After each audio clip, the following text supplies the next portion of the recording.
ನಮ್ದು ಎಂತ ಕಿತ್ತೋಗಿರೋ ಗೌರ್ಮೆಂಟ್ ಅಂದ್ರೆ ಪ್ರತಿಯೊಬ್ರು ಚಪ್ಪಲಿಂದ ಹೊಡೆದು ನಮ್ ದೇಶದಿಂದ ಆಚೆ ಹಾಕ್ಬೇಕು. ನಮ್ಮಿಂದ ಗೌರ್ಮೆಂಟ್ ಇಂದ ನಾವಲ್ಲ. ನೀಟ್ ಪೇಪರ್ ನ ಲೀಕ್ ಮೇಲೆ ಲೀಕ್ ಮಾಡಿ ಎಷ್ಟೋ ಜನ ಸ್ಟೂಡೆಂಟ್ ಸತ್ತೋದ್ರು, ಸೂಸೈಡ್ ಮಾಡ್ಕೊಂಡ್ರು.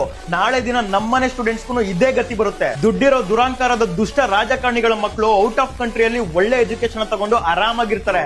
ಸಾಯೋದು ನಮ್ಮಂತ ಬಡವರು. ಆಗಿರೋ ಮೋಸಕ್ಕೆ ನ್ಯಾಯ ಕೇಳಕ್ ಹೋದ್ರೆ ನಮ್ಮ ಸರ್ಕಾರ ನಮ್ಗೆ ಒದ್ದು, ನಮ್ಗೆ ಚುಚ್ಚಿ, ನಮ್ಮ ಕುತ್ತಿಗೆನೆ ಮುರಿದು, ನಮ್ಮ ಸ್ಟೂಡೆಂಟ್ಸ್ ಎದೆ ಮೇಲೆ ಕಾಲಿಟ್ಟು ತುಳಿತಾ ಇದ್ದಾರೆ. ಎಜುಕೇಶನ್ ಮಿನಿಸ್ಟರ್ಗೆ ಚಪ್ಪಲಲ್ಲಿ ಹೊಡೆದು ನಮ್ ದೇಶದಿಂದ ಆಚೆ ಹಾಕ್ಬೇಕು. ನಾವಿವತ್ತು ಕ್ವಶನ್ ಮಾಡಿಲ್ಲ ಅಂತಂದ್ರೆ ನಾಳೆ ದಿನ ನಮ್ಮನೆಗೆ ನುಗ್ಗಿ ನಮ್ಗೆ ಹೊಡೆಯುತ್ತೆ ಈ ಸರ್ಕಾರ. ಆಮೇಲೆ ಸ್ವಲ್ಪ ಜನ ಅನ್ಎಜುಕೇಟೆಡ್ ಬಂದ್ಬಿಟ್ಟು ಆ ಪಕ್ಷ ಈ ಪಕ್ಷ ಅಂತ ಕಮೆಂಟ್ ಹಾಕ್ತೀರಾ. ಇಲ್ಲಿ ಯಾವ ಪಕ್ಷನೂ ಸರಿ ಇಲ್ಲ. ನಾನು ಯಾವ ಪಕ್ಷದ ಬಗ್ಗೆನೂ ಇಲ್ಲಿ ಸಪೋರ್ಟ್ ಆಗ್ಲಿ ಅದ್ರ ಆಪೋಸಿಟ್ ಆಗ್ಲಿ ಮಾತಾಡ್ತಾ ಇಲ್ಲ. ಸ್ಟೂಡೆಂಟ್ಸ್ ಆಗಿರೋ ಮೋಸದ ಬಗ್ಗೆ ಮಾತಾಡ್ತಿದ್ದೀನಿ. ಯಾವ ಒಂದು ಪಕ್ಷನೂ ನಮ್ಮ ಗೌರ್ಮೆಂಟ್ ಅಲ್ಲಿ ಸರಿ ಇಲ್ಲ, ನಮ್ಮ ಇಂಡಿಯಾದಲ್ಲಿ ಸರಿ ಇಲ್ಲ. ಇಲ್ಲಿ ಆಗಿದ್ದ ಅನ್ಯಾಯ ಸ್ಟೂಡೆಂಟ್ಸ್ಗೆ ಅವ್ರ ಪರವಾಗಿ ನಾನು ಮಾತಾಡ್ತಾ ಇದ್ದೀನಿ. ಆ ಪಕ್ಷ ಈ ಪಕ್ಷ ಅಂತ ಕಮೆಂಟ್ ಹಾಕೋರು ಇದ್ರಲ್ಲ, ಫಸ್ಟ್ ನಮ್ ದೇಶ ಬಿಟ್ಬಿಟ್ಟು ಹೋಗ್ರಿ ನೀವು. ಯಾವ ಪಕ್ಷನೂ ಸರಿ ಇಲ್ಲ. ಇಲ್ಲಿ ಆಗ್ತಾ ಇರೋ ಮೋಸಕ್ಕೆ ನಾವು ಧ್ವನಿ ಎತ್ತಿ ಮಾತಾಡ್ಬೇಕು ಪ್ರತಿಯೊಬ್ರು. ಒಂದಂತೂ ತಲೆ ಇಟ್ಕೊಳ್ಳಿ, ನಮ್ಮಿಂದ ಈ ಸರ್ಕಾರದಿಂದ ನಾವಲ್ಲ. ನಾಳೆ ದಿನ ನಿಮ್ಮನೆ ಸ್ಟೂಡೆಂಟ್ಸ್ಗೂ ಇದೇ ಗತಿ ಬರುತ್ತೆ. ಅವತ್ ನಿಮ್ಗೆ ಅರ್ಥ ಆಗುತ್ತೆ.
Friends, NEET exam paper leak ಆಗಿರೋ ಬಗ್ಗೆ ಮಾತಾಡ್ರಿ, ಇವಾಗ ನಡೀತಿರೋ ಸ್ಟ್ರೈಕ್ ಬಗ್ಗೆ ಮಾತಾಡ್ರಿ ಅನ್ನತ್ತೀರಿ.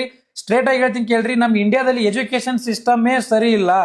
ಯಾಕಂತಂದ್ರೆ ಯಾವುದೇ ಪೊಲಿಟಿಕಲ್ ಲೀಡರ್ ಮಗಳಾಗಿರ್ಬೋದು, ಮಗ ಆಗಿರ್ಬೋದು, ಇಂಡಿಯಾದಲ್ಲಿ ಓದಲ್ಲ. ಎಲ್ಲರೂ ಫಾರಿನ್ ನಲ್ಲಿ ಓದತ್ತಾರ. ಯಾಕಪ್ಪ ಅಂತಂದ್ರೆ ಇಂಡಿಯಾದಲ್ಲಿ ಎಜುಕೇಶನ್ ಸಿಸ್ಟಮ್ ಸರಿ ಇಲ್ಲ. ಯಾಕೆ ಸರಿ ಇಲ್ಲಪ್ಪ ಅಂದ್ರೆ ಎಲ್ಲಾ ಪೊಲಿಟಿಕಲ್ ಲೀಡರ್ಸ್ ಬರೀ ಮಾಡ್ತಿರೋ ದುಡ್ಡು. ಫಾರ್ ಎಕ್ಸಾಂಪಲ್, ಒಂದ್ ಎಲೆಕ್ಷನ್ ವಿನ್ ಆಗಕ್ಕೆ 4 ಕೋಟಿ ರೂಪಾಯಿ ಬೇಕು. ಇವ್ರಿಗಿರೋ ಸ್ಯಾಲರಿ ಎಷ್ಟಪ್ಪ ಅಂತಂದ್ರೆ 1 ಲಕ್ಷ. 1 ಲಕ್ಷ ಅಂತಂದ್ರೆ 1 ವರ್ಷಕ್ಕೆ 12 ಲಕ್ಷ ಆಯ್ತು. 12 ಲಕ್ಷ ಅಂತಂದ್ರೆ 5 ವರ್ಷಕ್ಕೆ 60 ಲಕ್ಷ ಆಯ್ತು.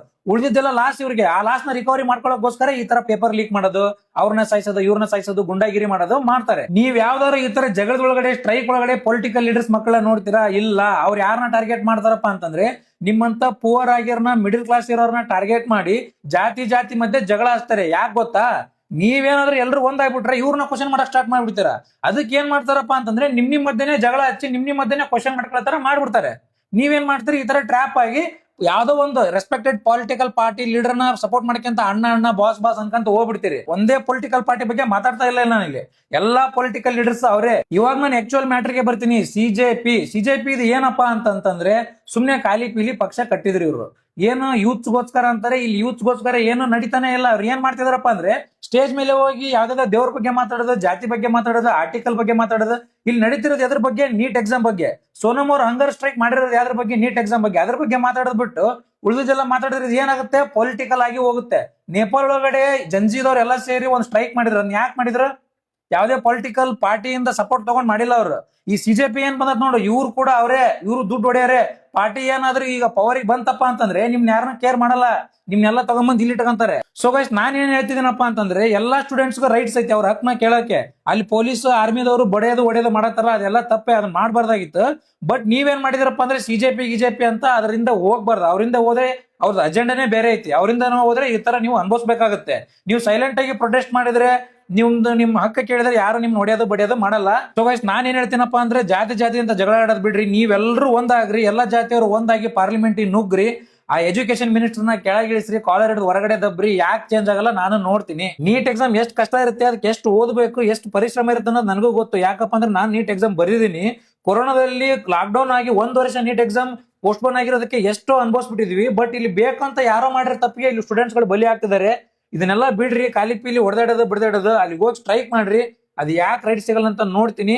ನಾವಷ್ಟೇ ವಾಯ್ಸ್ ರೈಸ್ ಮಾಡೋದಲ್ಲ, ಎಲ್ಲರೂ ವಾಯ್ಸ್ ರೈಸ್ ಮಾಡ್ಬೇಕು. ಯಾಕಪ್ಪ ಅಂತಂದ್ರೆ ಇದು ನಮ್ ಫ್ಯೂಚರ್ ಮ್ಯಾಟ್ರ್. ಜೈ ಹಿಂದ್, ಜೈ ಕರ್ನಾಟಕ ಮಾತೆ. ಮೊನ್ನೆ ನಡೆದಿರೋ ಡೆಲ್ಲಿ ಲಾಠಿ ಚಾರ್ಜ್ ಅಲ್ಲಿ ನಂಗೆ ತುಂಬಾ ನೋವಾಯ್ತು ಸರ್. ಯಾಕೆಂದ್ರೆ ನಿಜವಾದ ಸ್ಟೂಡೆಂಟ್ಸ್ಗೆ, ಅಮಾಯಕರಿಗೆಲ್ಲ ಏಟ್ ಬಿದ್ದಿದೆ. ಇದು ಪೂರ್ತಿ ಜವಾಬ್ದಾರಿ ಆ ಬಿಜೆಪಿ ಸರ್ಕಾರದೇ, ಪೊಲೀಸ್ಗಳು ತಪ್ಪಿದೆ. ನಾನು ಯಾವ್ದೇ ಕಾರಣಕ್ಕೂ ಇಲ್ಲ ಅಂತ ಹೇಳ್ತಿಲ್ಲ. ಆದ್ರೆ ಈ ಕಳ್ಳನ್ ಮಕ್ಕಳು ಇದು ಹುರಿದುಂಬಿಸಿ ನಿಂತ್ಕೊಂಡಿರೋ ಕಾಕ್ರೋಚ್ ಲೋಫರ್ ನನ್ನ ಮಕ್ಳು ಎಲ್ಲಿ? ಆ ಪಾರ್ಟಿ ಲೀಡರ್ಸ್ ಎಲ್ಲಿ? ಒಬ್ಬ ನನ್ನ ಮಗಂಗೆ ಏಟ್ ಬಿದ್ದಿಲ್ಲ, ಇಲ್ಲ ಅವ್ರವ್ರು ಸೇಫ್ ಆಗಿದ್ದಾರೆ. ಒಬ್ಬ ನನ್ನ ಮಗ ಬಚ್ಚಿಕೊಂಡಿದ್ದಾನೆ, ಇನ್ನೊಬ್ಬ ನನ್ನ ಮಗ ಯಾವ್ದೋ ರಾಜಕಾರಣಿ ಮನೇಲಿ ಇದ್ದಾನೆ, ಇನ್ನೊಬ್ಬ ಮಗ ಎಲ್ಲೋ ಆರಾಮಾಗಿ ಊರಾಡ್ಕೊಂಡು ತಿರುಗಾಡ್ಕೊಂಡಿದ್ದಾನೆ. ಈ ಪ್ರಕಾಶ್ ರಾಜ್ ಅಲ್ಲಿ ಇಲ್ಲೆಲ್ಲ ಅಂತ ಕೂಗ್ದವ್ರೆಲ್ಲಿ? ನನ್ನ ದೇವ್ರನ್ನ ಹೀಯಾಡಿಸೋರೆಲ್ಲಿ? ಇವೊಬ್ಬ ನನ್ನ ಮಗಂಗೂ ಬಿದ್ದಿಲ್ಲ. ಬಿದ್ದಿರೋ ಏಟ್ಗಳೆಲ್ಲ ಯಾರಿಗೆ? ಅಮಾಯಕರಿಗೆ. ಅದಕ್ಕೆ ಹೇಳಿದ್ರು ನೀವು ಸಂಘ ಕರೆಕ್ಟ್ ಆಗಿರ್ಬೇಕು ಅಂತ. ನೀವು ನಿಯತ್ತಾಗಿ ಬರೀ ಸ್ಟೂಡೆಂಟ್ಸ್ ನಿಂತ್ಕೊಂಡು ಇಷ್ಟೆಲ್ಲ ಮಾಡಿ ಪ್ರೊಟೆಸ್ಟ್ ನೀಟಾಗಿ ಮಾಡಿದಿದ್ರೆ ಯಾವ್ದೇ ಕಾರಣಕ್ಕೆ ಇದೆಲ್ಲ ಆಗ್ತಿಲ್ಲ ಸರ್. ಎಲ್ಲಿ ನೀವುಗಳು ನನ್ನ ದೇಶ ಬೈಯೋದು, ಆಂಟಿ ನ್ಯಾಷನಲ್ ಸ್ಲೋಗನ್ಸ್ ಮಾಡೋದು, ಪಾರ್ಲಿಮೆಂಟ್ ಅಟ್ಯಾಕ್ ಮಾಡ್ತೀವಿ. ಇವಾಗ ಪಾರ್ಲಿಮೆಂಟ್ಗೆ ನಾವು ಎಲ್ಲ ಬರ್ತೀವಿ, ನುಗ್ತೀವಿ ಅಂತ ಅಂದಾಗ ಅದ್ರಲ್ಲಿ ಒಬ್ಬ ಟೆರರಿಸ್ಟ್ ಮಗ ಇರಲ್ಲ ಅಂತ. ನೀವು ಒಳ್ಳೆ ಸ್ಟೂಡೆಂಟ್ಸೇ ಬರ್ತಾ ಇದ್ರೆ ಇಲ್ಲ ಅಂತ ನಾನು ಹೇಳ್ತಿಲ್ಲ. ಅದೇ ಅದ್ರಲ್ಲಿ ಒಬ್ಬ ಟೆರರಿಸ್ಟ್ ಬಂದ್ಬಿಟ್ಟು ಪಾರ್ಲಿಮೆಂಟ್ ಅಟ್ಯಾಕ್ ಆಗಿರೋ ಏನ್ ಮಾಡ್ತಿದ್ರಿ? ಇದೇ ಒಂದ್ಸತಿ ಪಾರ್ಲಿಮೆಂಟ್ ಅಟ್ಯಾಕ್ ಆದಾಗ ಎಷ್ಟು ಜನ ಸತ್ರು, ಎಷ್ಟು ಪೊಲೀಸ್ಗಳು ಸತ್ರು, ಎಲ್ಲ ಮರ್ತೋದ್ರ ನೀವೆಲ್ಲ?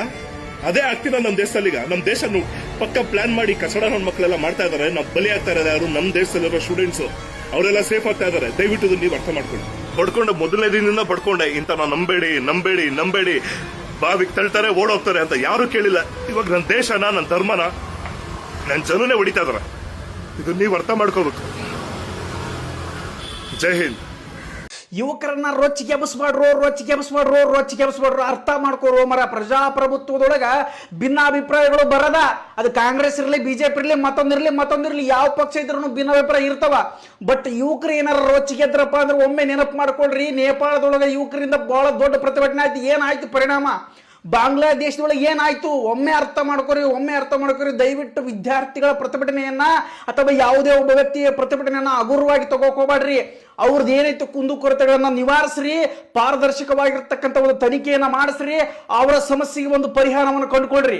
ಅದನ್ನ ಬಿಟ್ಟು ನಿಮ್ಮ ಮನೆಯಾಗ ನೀವು ಸುಮ್ ಕೂತ್ಕೋರಿ, ಅವ್ರ ಮನೆಯಾಗ ಅವ್ರು ಸುಮ್ ಕೂತ್ಕೋತಾರ, ಬಹುದೊಡ್ಡ ಪ್ರತಿಭಟನೆ ಆಗ್ತದ, ಅಲ್ಲಿ ಜನಸಾಮಾನ್ಯರಿಗೆ ತೊಂದರೆ ಆಗ್ತದ. ಇದರಿಂದ ಮುಂದೆ ದೊಡ್ಡ ಪರಿಣಾಮವನ್ನು ಎದುರಿಸಬೇಕಾಗ್ತದೆ. ದಯವಿಟ್ಟು ಯಾವುದೇ ಪಕ್ಷವಾಗಿರಲಿ, ಯಾವುದೇ ಸರ್ಕಾರವಾಗಿರಲಿ, ಮೊಟ್ಟ ಮೊದಲನೇದಾಗಿ ಆ ಪ್ರತಿಭಟನೆಗೆ ಸಮಸ್ಯೆಗೆ ಒಂದು ಪರಿಹಾರವನ್ನು ಕೊಡ್ರಿ. ಮಿಸ್ಟರ್ ಮೋದಿ, ಈ ದೇಶದ ಪ್ರಧಾನಿ ವೋಟ್ ಹಾಕದಂತ ಪ್ರತಿಯೊಬ್ಬರು ಉತ್ತರ ಕೊಡಬೇಕು. ಆ ಒಂದು ಯುವ ಪ್ರತಿಭಟನೆ ಟೆರರಿಸ್ಟ್ಗಳ? Are there terrorist?